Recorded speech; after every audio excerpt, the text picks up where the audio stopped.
मेरा दूसरा प्रश्न भी था उससे। ये मन इतना विरोधी, किसी अच्छे काम के लिए जब हम जाते हैं तो वो 100 गुनी ताकत से आपको पीछे लेके जाना चाहता है, वो अच्छा सीखने नहीं देना चाहता। तो समर्पण का भाव भी और मन को प्रेम से कैसे चलाएं, और गुरु के प्रति समर्पण, उनके बोलों के प्रति समर्पण, ये ज़्यादा से ज़्यादा डेडिकेशन हम कैसे लाएं अपनी दिनचर्या में। देखिए, सबसे पहले हमें समझना पड़ेगा, बिना अपने आप को गौरवान्वित किए, बिना अपने प्रति कोई भेदभाव या पक्षपातपूर्ण दृष्टि रखे कि हमारी हालत क्या है। हमारी हालत है 1950 या 1960 की किसी एम्बेसडर जैसी। हमसे मेरा आशय है, जो भी जीव इस समय दुनिया में है या कभी भी था, 1950 की एम्बेसडर, जिसमें जो ड्राइवर बैठा है वो राजी ही नहीं है कि 50 और 60 किलोमीटर प्रति घंटे की रफ्तार से ही चलूं।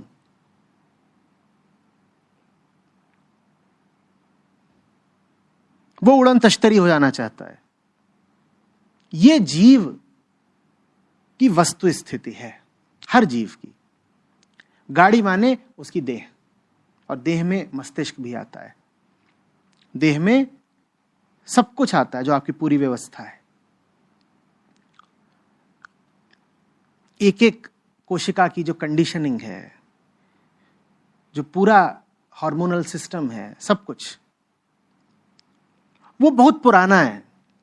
जैसे आज सुन के अजीब लगता है ना, 1950 की गाड़ी, तत्काल कहते हो ना, छी कितनी पुरानी होगी, चलेगी भी खटारा। तो हर बच्चा जो पैदा होता है एक बहुत पुरानी गाड़ी में पैदा होता है। उस गाड़ी का नाम है शरीर। लेकिन उस गाड़ी में जो चेतना बैठी हुई है वो समय इत्यादि नहीं जानती। ड्राइवर इस बात को समझने को राजी ही नहीं है कि साहब गाड़ी पुरानी है तो हौले हौले चलो। वो कह रहा है गाड़ी कैसी भी होगी, मुझे बहुत दूर जाना है, मैं किसी दूसरे देश का मुसाफिर हूं, न जाने कहां जाना है मुझे। और गाड़ी क्या बोल रही है, हौले हौले। हम ऐसे हैं। ये शरीर नहीं साधना करना चाहता, ये कह रहा धीरे धीरे चलो ना। और चेतना साधना करना चाहती है। हम फंसे हुए लोग हैं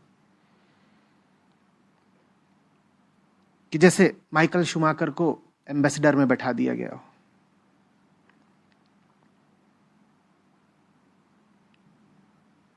F1 के किसी रेसिंग ड्राइवर को आप बैठा दें 1950 की एम्बेसडर में,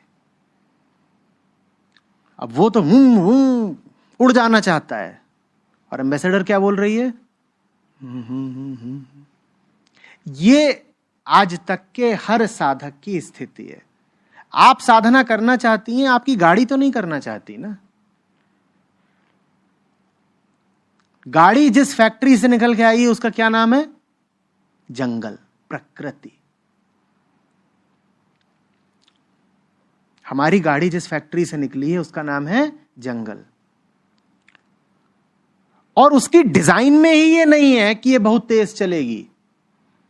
जंगल में जितनी भी गाड़ियां हैं, देखिए ना, और भी वहां गाड़ियां रहती हैं सब जंगल में, उनमें से किसी को जल्दी है अपने गंतव्य तक पहुंचने की है क्या?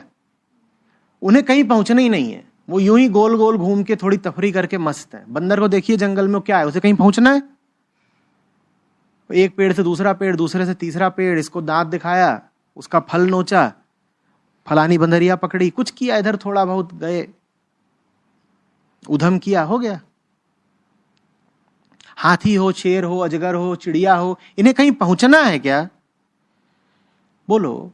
यहां तक कि वो पक्षी भी जो साइबेरिया से भारत तक की यात्रा कर लेते हैं, देखा है ना, जाड़ों में आते हैं प्रवासी पक्षी, उन्हें भी कहीं पहुंचना नहीं है, वो भी यूं ही यात्रा करते हैं, बस यूं ही यात्रा करते हैं। देखते हैं ठंड बहुत बढ़ गई वहां पे, तो उड़ चलते हैं, चलो ठंड बढ़ गई है, अब ऐसी जगह चलते हैं जहां थोड़ी गर्मी है, तो इधर को आएंगे और हिंदुस्तान में आएंगे और ठंडी के दिन बिता देंगे, और जब यहां गर्मी बढ़ने लगेगी तो और फिर भाग जाएंगे, कहेंगे अब चलो वहां मौसम बढ़िया होगा। उन्हें भी कहीं पहुंचना नहीं है, उन्हें भी बस फिरना है।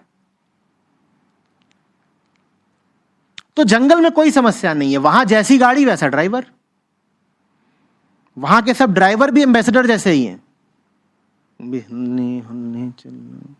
उन्हें कोई समस्या नहीं।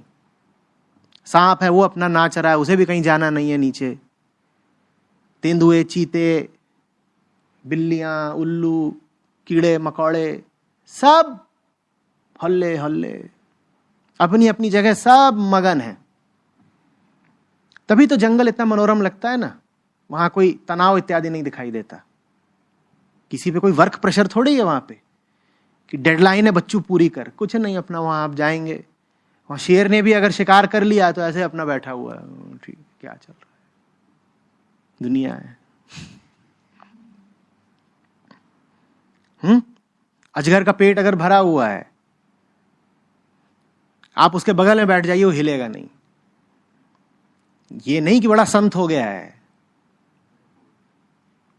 वो ससुरा बेहोश है आधा, अभी अभी उसने बड़ा जानवर पेट में लिया है, उसको सुध ही नहीं हिलने की, इतना बड़ा पचाना है उसको, करेगा क्या, अपना मस्त पड़ा हुआ, अभी 8 दिन ऐसे ही पड़ा रहेगा, पचाएगा पड़े पड़े।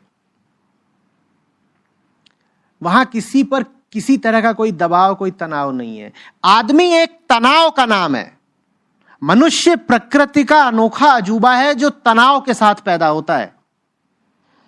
यह तनाव या तो उसको बर्बाद कर देगा या उसे मुक्ति दिला देगा। अधिकांश लोगों को यह तनाव सिर्फ बर्बाद करता है, अधिकांश लोगों को यह तनाव सिर्फ खा जाता है, उनकी जिंदगी तबाह कर देता है। कुछ होते हैं, मुट्ठी भर लोग हुए आज तक इतिहास में, मैं समझता हूं उनकी तादाद कुछ हजार लोगों से ज्यादा की नहीं है, जिन्होंने इस तनाव का समुचित उपयोग किया, जो इस तनाव की जड़ तक पहुंचे और जिन्होंने इसी तनाव का इस्तेमाल करके आसमानों की यात्रा कर ली। ये तनाव आप समझ रहे हैं ना क्या है? गाड़ी बढ़ना नहीं चाहती और हम रुकना नहीं चाहते, यह है तनाव। एक कन्फ्लिक्ट है, एक आंतरिक द्वंद्व है। गाड़ी बोल रही है हम बढ़ेंगे नहीं, और हम बोल रहे हैं हम रुकेंगे नहीं। गाड़ी बोल रही है हमें तो भैया खिला दो, पिला दो, सुला दो, हमें और कुछ चाहिए ही नहीं, और हम कह रहे हैं नहीं नहीं नहीं, दूर कहीं वतन है हमारा, हमें वो चाहिए। ये तनाव है। और गाड़ी आप बदल नहीं सकते, बदल सकते हैं? जो गाड़ी मिल गई वही मिल गई। खटारी, जो बोलना हो बोलिए, यही गाड़ी है और इसी गाड़ी के साथ मंजिल तक पहुंचना है। तो गाड़ी तो कदम कदम पर ची ची चू चू खटर पटर प्रतिरोध करेगी ना, और वो करती है। अभी मैं सत्र लेने आ रहा था, भीतर से बड़ा विरोध उठ रहा था क्योंकि हल्का बुखार है और देह में दर्द है।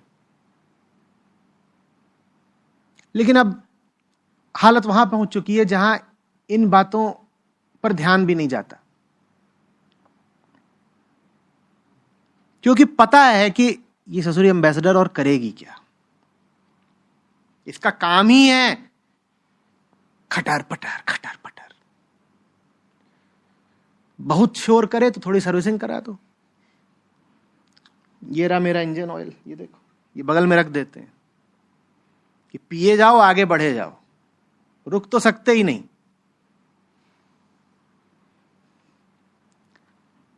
इसीलिए शारीरिक स्वास्थ्य का ख्याल रखना भी जरूरी है, क्योंकि गाड़ी तो यही है भाई, गाड़ी तो दूसरी मिलेगी नहीं। गाड़ी का ख्याल रखना है, लेकिन गाड़ी की बात मान ही नहीं लेनी है, क्योंकि गाड़ी के इरादे बड़े नापाक हैं। गाड़ी का क्या इरादा है? अरे यहीं रुक जाओ ना, देखो ना मौसम कितना हसीन है, अरे कहां भागे जा रहे हो, अरे छोड़ो भी।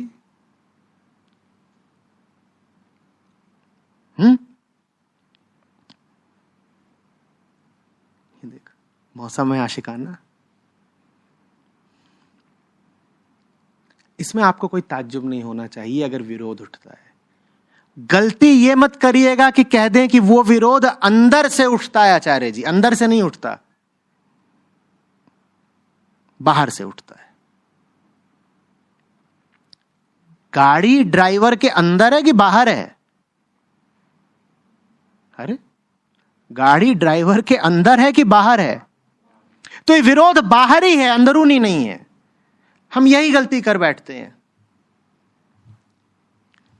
कोई भी सच्चा काम, कोई भी सही काम, कोई भी बढ़िया काम करने निकलें तो हमारी पूरी व्यवस्था विद्रोह तो करती ही है, करती है ना, तमाम तरीके से करती है।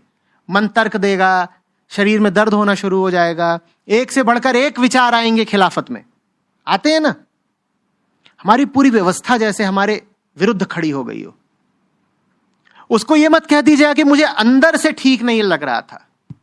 अंदर से नहीं, कहां से ठीक नहीं लग रहा था? बाहर से। ये सब बाहरी चीजें हैं। अंदर कौन है?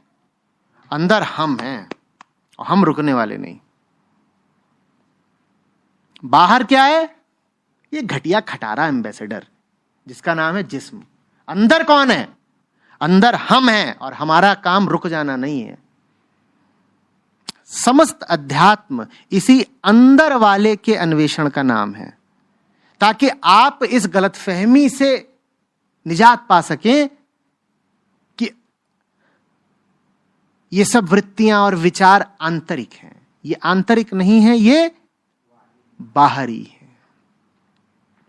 जो आंतरिक है उसको कहा चेतना, और चेतना के भी जो अंदर है, चेतना के भी जो केंद्र में है, उसको कहा आत्मा। ये सब बाहर के हैं। तो उपनिषद आपको बताते हैं कोशों का उदाहरण लेके। वो कहते हैं बाहर है, सब बाहर है, अंदर बैठी आत्मा, और सबसे बाहर वाले कोश का क्या नाम दे देते हैं? अन्नमय कोश। सबसे बाहर, जैसे एम्बेसडर का पेंट, चेसी। और चेसी में भी क्या? बम्पर। ये सबसे बाहर की चीज है। खैर, इसका तो क्या ख्याल करेंगे? बम्पर का ख्याल करना है। गाड़ी का बम्पर गिर गया तो तुम्हें जहां जाना है वहां जाओगे नहीं। तो सबसे बाहर जो है वो है अन्नमय कोश। उसका नहीं ख्याल करना बहुत, ऐसा ही है। ठीक, सोचो कि तुम कहीं जा रहे हो, कोई बहुत जरूरी काम है, या कोई बहुत प्रेमपूर्ण मुलाकात है, और बोलो हम आएंगे नहीं, काहे? बम्पर पे खरोच लग गई, तो कैसी बात है? ये गड़बड़ है ना। तो जो ये अन्नमय कोश है, जिसका नाम है शरीर, जो अन्न से बनता है, ये ऐसे ही है। इस पे खरोंच लगे कि इससे खून बहे, जो काम है करते रहना, रुक मत जाना। बुखार आए कि सरदर्द हो, जो काम है करते रहना, रुक मत जाना। फिर उसके भीतर वो कहते हैं कि प्राणमय कोश है। प्राणमय कोश क्या है? ये जो भीतर तुम सांस लेते हो, और तमाम तरह की वायु का उठना गिरना है, इसको कहा गया प्राणमय कोश। का ये अन्नमय से थोड़ा ज्यादा महत्वपूर्ण है, लेकिन बहुत महत्वपूर्ण ये भी नहीं है। ये ऐसा है जैसे गाड़ी के दरवाजे वगैरह। काम बहुत महत्वपूर्ण हो और गाड़ी में एक दरवाजा गायब हो तो रुक तो नहीं जाओगे ना। उसको कुछ रस्सी से बांधोगे, कहोगे बांध, चल भाई, रुक थोड़ी जाना है। ये प्राणमय कोश है।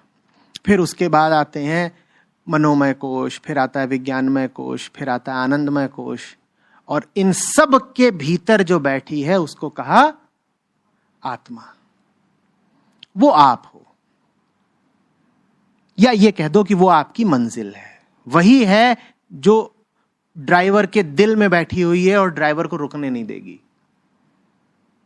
वही है जो ड्राइवर के दिल में बैठी है और ड्राइवर को रुकने नहीं देगी। वो अपनी साधना लगातार जारी रखेगा।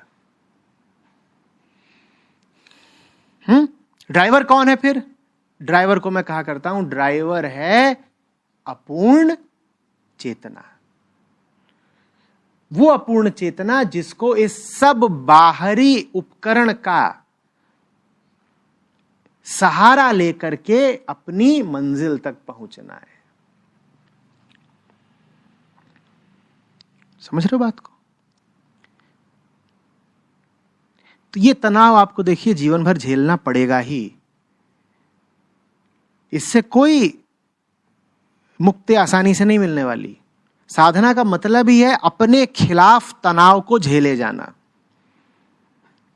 हमने बड़ी से बड़ी गलतफहमी ये बना रखी है कि साधक तो बड़े आनंद में होता है, बड़े फूल खिल रहे होते हैं, बड़ी ब्लिस होती है, हर समय मुस्कुराता फिरता है, वो तो हंसता है, नाचता है और अहोभाव की पंखुड़ियां बरसाता है। ये बेवकूफी की बात है।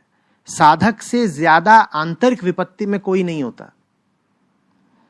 साधक की तो हालत हमेशा खस्ता रहेगी। समझ रहे हो ना? साधक की तो हालत हमेशा खस्ता रहेगी। वो गृहयुद्ध में फंसा हुआ है, वो इंटरनल सिविल स्ट्राइफ में फंसा हुआ है,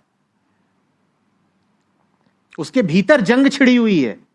वो मुस्कुराता हुआ कैसे दिख जाएगा? मुस्कुराते हुए कौन दिखाई देंगे? डब्बू जी और गब्बू जी, ये तो मुस्कुराएंगे। कल बात हो रही थी ना, यहां तो खुशियां ही खुशियां रहेंगी। साधक आपको मुस्कुराता नहीं दिखाई देगा, उसके चेहरे पर तनाव होगा जैसा किसी योद्धा के चेहरे पर होता है। बड़ा खूबसूरत तनाव, बड़ा खूबसूरत तनाव। कभी किसी सैनिक को जंग में देखें या किसी पहलवान को अखाड़े में देखें, या किसी गणितज्ञ को किसी समस्या, किसी सवाल से जूझते हुए देखें, आप उसके चेहरे पर पाएंगे एक तनाव, लेकिन वो तनाव डर से बिल्कुल अछूता होता है। वो तनाव ऐसा होता है जैसे विस्फोट अब होने ही वाला है। उसमें एक बड़ी गहन तीव्रता, एक इंटेंसिटी होती है, और उसकी सुंदरता का क्या बयान किया जाए। बात समझ में आ रही है? तो साधक की सुंदरता साधक के मुस्कुराने और खिलखिलाने में नहीं होती। साधक की सुंदरता होती है उसकी वन पॉइंटेड इंटेंसिटी में, एकनिष्ठ तीव्रता में। वो जिधर को देखे लगे जैसे आंखों से लेजर निकलेगी और जगह जल जाएगी, ऐसा होता है साधक। आ रही है समझ में?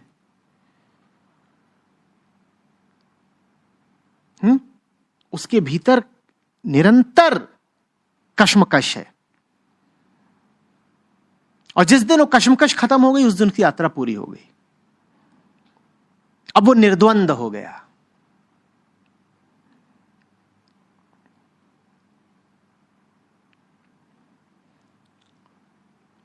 तो घबराइएगा मत इस बात से कि विरोध उठता है आंतरिक और ये होता वो होता, वो तो उठेगा ही। और साधना का मतलब क्या है? ये ऐसी ही बात है कि कोई बोले कि मेरी एम्बेसडर खटर खटर करती है भाई, और क्या करेगी? मेघ मल्हार सुनना है कि एम्बेसडर चली और उसमें राग मेघ मल्हार बजेगा? कभी हुआ है ऐसा? शरीर तो हमारा वही है जो कीड़े मकोड़ों का और जानवरों का है, बुद्धि थोड़ी ज्यादा है। न जाने कैसे ये अजूबा हुआ है कि इस शरीर को चुन लिया है एक ऐसी चेतना ने जो शरीर के पार का कुछ पाना चाहती है। कहने वाले ये भी कहते हैं कि उस चेतना ने शरीर को चुन नहीं लिया है, ये शरीर निर्मित ही इस तरीके से है कि इसमें वो चेतना वास करती है। उसको जैसे भी बोलिए, हमें नहीं पता कि ड्राइवर और एम्बेसडर में नाता क्या है, हम नहीं जानते। हमें नहीं पता कि F1 के ड्राइवर को एम्बेसडर मिल कैसे गई, हम नहीं जानते। ये सब बातें बड़े रहस्य की हैं, और आप ये सब बातें पूछ सकते हैं। कहते हैं अरे ड्राइवर F1 का, उसको एम्बेसडर मिल कैसे गई, ये सब हम जानते नहीं, और ये कोई पूछने वाली बात नहीं। गौरतलब बात बस ये है कि F1 का ड्राइवर एम्बेसडर में फंसा हुआ है, और यही वस्तु स्थिति है, यही अभी की हालत है, और कोई दूसरी गाड़ी मिलने वाली नहीं। न गाड़ी बदलेगी न ड्राइवर बदलेगा, तो कश्मकश तो लगातार चलनी ही है। लेकिन अभी बात पूरी नहीं हुई है। गाड़ी नहीं बदलेगी ये तो पक्का है। जब गाड़ी को बदलता नहीं देखते तो कई ड्राइवर बदल जाते हैं। वो कहते हैं जब इसको ऐसे ही चलना है, जब इसको ऐसे ही चलना है, जब इसे बात बात पे मेरा विरोध ही करना है, कभी इसमें से क्रोध उठता है, कभी विरोध उठता है, कभी वासना उठती है, कभी कामना उठती है, कभी आलस उठता है, कभी तृष्णा उठती है। जब ये ऐसी ही रहनी है तो भैया हम हार माने लेते हैं, हमें नहीं पहुंचना अपनी मंजिल तक। अब जैसे ये गाड़ी चलेगी वैसे ही हम चलेंगे, ये नहीं होने देना है। गाड़ी आपके लिए है, आप गाड़ी के लिए नहीं हो। आप गाड़ी चलाएं ठीक है, गाड़ी आपको ना चलाने लग जाए। आपको पता होना चाहिए आपके और आपके शरीर के बीच में सही रिश्ता क्या है। आपको शरीर को चलाना है, आपको शरीर के चलाए नहीं चलने लगना है।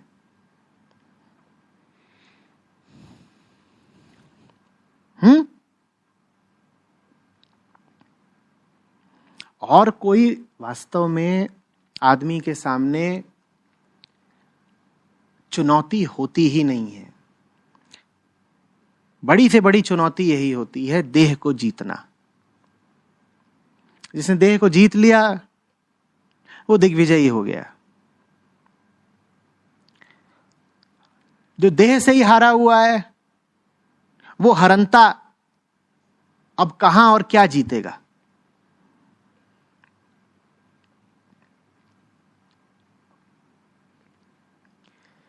और यही नहीं कि देह को जीतने का काम सिर्फ धार्मिक साधकों के लिए है, एक वैज्ञानिक को भी, आप गौर करिएगा, अंततः जीतना अपनी देह को ही पड़ता है। क्योंकि देह में ही तो सब पुराने पूर्वाग्रह वास करते हैं ना। देह पुरानी है ना, एम्बेसडर पुरानी है, उसमें सब पुराने पूर्वाग्रह, कंडीशनिंग, बिलीफ बैठे हुए हैं। और विज्ञान का मतलब क्या है कि बिना किसी बिलीफ के जगत को देखूंगा। मुझे जगत की हकीकत पता करनी है बिल्कुल सधे हुए दिमाग से, बिना किसी बायस के, बिना किसी पक्षपात के, बिना किसी पुरानी धारणा के। तो वैज्ञानिक को भी किससे लड़ाई करनी है? देह से ही लड़ाई करनी है। चाहे तैराक हो, चाहे धावक हो, चाहे वैज्ञानिक हो, चाहे राजनेता हो, और चाहे आध्यात्मिक साधक हो। जीवन के किसी भी क्षेत्र में उद्यत कोई भी व्यक्ति हो, उसकी असली जंग किससे है? अपनी ही देह से। भारत ने यह बात जानी, इसीलिए यहां महावीर उनको नहीं कहा गया जो सिकंदर की तरह दुनिया जीतने निकल पड़े। यहां महावीर उनको कहा गया जिन्होंने खुद को जीता। और खुद को जीतने का और कोई मतलब नहीं होता, देह को जीतना ही। यह भी मत कहिए कि मन को जीतना और तन को जीतना, ना, तन और मन एक है। आप जिसको मन कहते हैं वो भी और कुछ नहीं है, देह की ही उत्पत्ति है। तो ले देकर जीतना एक को ही है, जिसको मैं देह बोल रहा हूं। उसको आप देह मात्र नहीं बोलना चाहें तो उसको आप तन मन बोल दीजिए एक साथ, कि तन मन।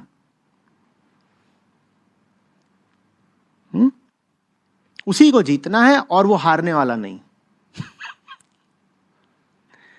आपको उसको जीतना है और वो हारने से इनकार करेगा, लगातार करेगा। बधाई हो, आप इंसान हैं। इंसान होने का मतलब ही यही है। तलवारें चलती ही रहेंगी भीतर।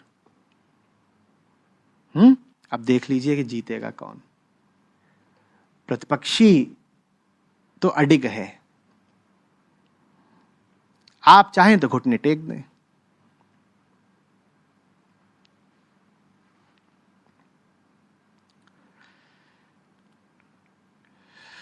सरदर्द हो रहा है मेरा, अब अगला सवाल नहीं लूंगा।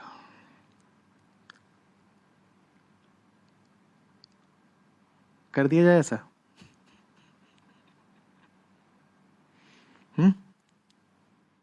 सहानुभूति की संस्कृति से बहुत बचें। जब कोई सैनिक जा रहा हो मोर्चे की ओर, तो भले ही पता हो कि आज ये मर के ही लौटेगा, 2 टांगों पर नहीं 4 कंधों पर लौटेगा आज ये, पता हो भले ही। ये सामने दुश्मन 100 की तादाद में है और ये जा रहे हैं कुल 5 लोग, पक्का आज ये शहीद होंगे, तो भी उसको ये नहीं कहते कि मत जाओ। तो भी जब वो जा रहा हो तो यही कहते हैं जाओ और जरूर जाओ। क्योंकि जो रवैया आप उस सैनिक के लिए रखेंगे वही रवैया फिर आप अपने लिए रखेंगे। अगर आप उसको सहानुभूति दिखा के कहने लगे कि अरे अरे शरीर को तुम्हारे तकलीफ होगी मत जाओ ना, तो फिर उसी तर्क का इस्तेमाल आप अपने पक्ष में भी कर लेंगे और आप कहेंगे फिर तो मेरे भी शरीर को जब तकलीफ होती है तो मैं भी कोई काम क्यों करूं। अगर गुरुदेव को बोल देंगे कि गुरुदेव आपके शरीर में तकलीफ है तो आप आज रहने दीजिए, आगे श्रम मत करिए, तो फिर वही तर्क आप सुविधानुसार कभी न कभी अपने आप को भी दे देंगे। आप कहेंगे मेरे भी शरीर में आज तकलीफ है, मैं भी क्यों काम करूं। तो जो आपके अग्रणी हो, जो आपका नेतृत्व कर रहे हो, उनके लिए तो और जरूरी हो जाता है क्या कि वो बिल्कुल इस तरह का उदाहरण पेश ना होने दें जहां वो शरीर से मात खा गए।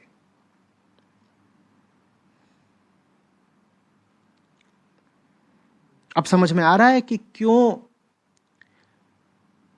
कितनी ही लड़ाइयां हुई हैं जिसमें जो लड़ने वाले थे वो कुछ करके अपनी जान बचा सकते थे, पर उन्होंने जान बचानी कबूल नहीं करी। उन्होंने कहा कुर्बानी देंगे। जान तो बचा ले जाते, पर बात सिर्फ उनकी अपने की नहीं थी। वो फिर क्या उदाहरण प्रस्तुत करते, क्या आदर्श सामने रखते।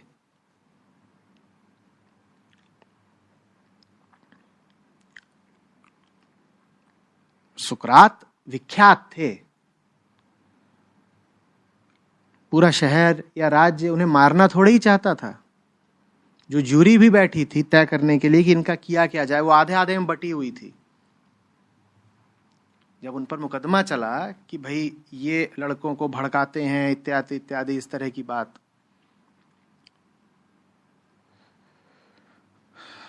तो न्यायाधीश बटे हुए थे, करीब करीब आधे आधे। कुछ कह रहे थे नहीं छोड़ दो इनको, कुछ ने कहा नहीं भाई ये छोड़े नहीं जा सकते, बड़ा गुनाह किया है। तो उनका सम्मान था। जब उनको कह भी दिया गया कि भाई आपको तो मौत की सजा मुकर्रर हुई है, तो साथ ही साथ ये विकल्प भी दिया गया कि आपको कोई मौत इत्यादि नहीं आएगी, आप बस ये करें कि बोलना बंद कर दें, और आप जवान लड़कों को बहकाते बहुत हैं उनसे बात करनी बंद करें, और अगर आप ये राज्य छोड़ना चाहें तो आपको ससम्मान विदाई दी जाएगी। ये सब उनको विकल्प दिए गए। मरना कतई जरूरी नहीं था सुकरात के लिए, बिल्कुल भी जरूरी नहीं था। उनको बचने के बहुत तरीके बताए जा रहे थे, राज्य द्वारा ही, शासन द्वारा ही।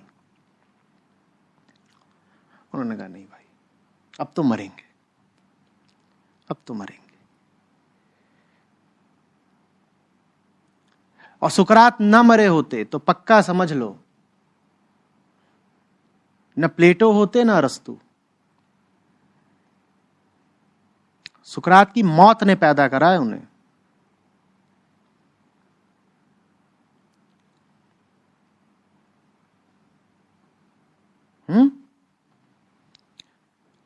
क्या जीसस अपनी जान नहीं बचा सकते थे क्या?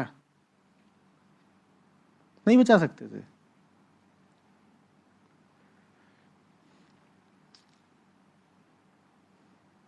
थोड़ा सा झुकना ही तो पड़ता है, इतना सा एडजस्टमेंट जो हम रोज ही करते रहते हैं, बात बात में करते रहते हैं। वो भी चाहते तो बचा लेते, नहीं मैं तो बचा ले जाऊंगा खुद को। मेरे पीछे जो 11 हैं, फिर इनका क्या होगा? मैं मरूंगा तो ये जिएंगे, और अगर मैंने मरने से इनकार कर दिया तो मैं दुनिया पर बहुत बड़ी मौत ला दूंगा।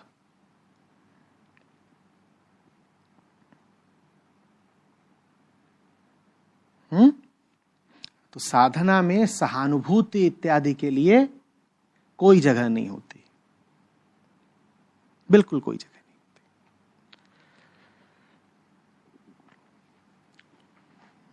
ऐसे होता था ना पुरानी लड़ाइयों में कि पता भी होता था कि ये जो अब सैनिक जा रहा है ये वापस नहीं आएगा, तो उसका पूरा श्रृंगार करके उसको भेजा जाता था। आरती उतारी जाती थी, टीका लगाया जाता था और प्रेरित किया जाता था कि जाओ, हमें पता है कि अब लौटोगे नहीं तुम, लेकिन तुम जाओ। और बिल्कुल उसको मंगल गान के साथ विदा किया जाता था कि तुम जाओ, क्योंकि अगर तुम गए तो अमर हो जाओगे, और नहीं गए और अपनी जान तुमने बचा ली तो लाश हो जाओगे। अगर गए और रणभूमि में बिछ गए तो अमर हो जाओगे, लेकिन अगर नहीं गए और यहां बचे रह गए तो लाश हो जाओगे। अब लाश बन के जीने में क्या रखा है? इससे अच्छा तुम जाओ और मैदान पे ही बिछ जाओ, वो बेहतर है, अमर हो जाओगे। अपने आप से सवाल पूछा करिए बार बार, जब भी कुछ बोलें, कोई विचार आए, कोई भाव उठे, कोई वृत्ति उठे, क्या पूछना है? ड्राइवर बोल रहा है कि गाड़ी बोल रही है? क्या पूछना है? दीवार पे बड़ा बड़ा लिख दीजिए कौन बोला। और बोलते तो हम रहते ही हैं, दिमाग बड़ा बातूनी। पूछते रहिए कौन बोला, ये कौन बोल रहा है। आप हैरान हो जाएंगे, 100 में से 99 बातें गाड़ी ही बोलती है, और उसको हम बोलते हैं ये तो मेरी बात है, ये तो मेरी बात है। अध्यात्म की भाषा में इसको कहते हैं झूठा तादात्म्य, फॉल्स आइडेंटिफिकेशन। बोल रही है गाड़ी और ड्राइवर को लग रहा है मैं बोला। सोचो कितनी अजीब बात है। हॉर्न बज रहा है गाड़ी, ड्राइवर को लग रहा है तो मैं बज रहा हूं। चूचू चूचू हो रही है, ड्राइवर बोल रहा है ये तो मेरी आवाज है। ऐसा कोई पगला ड्राइवर हो तो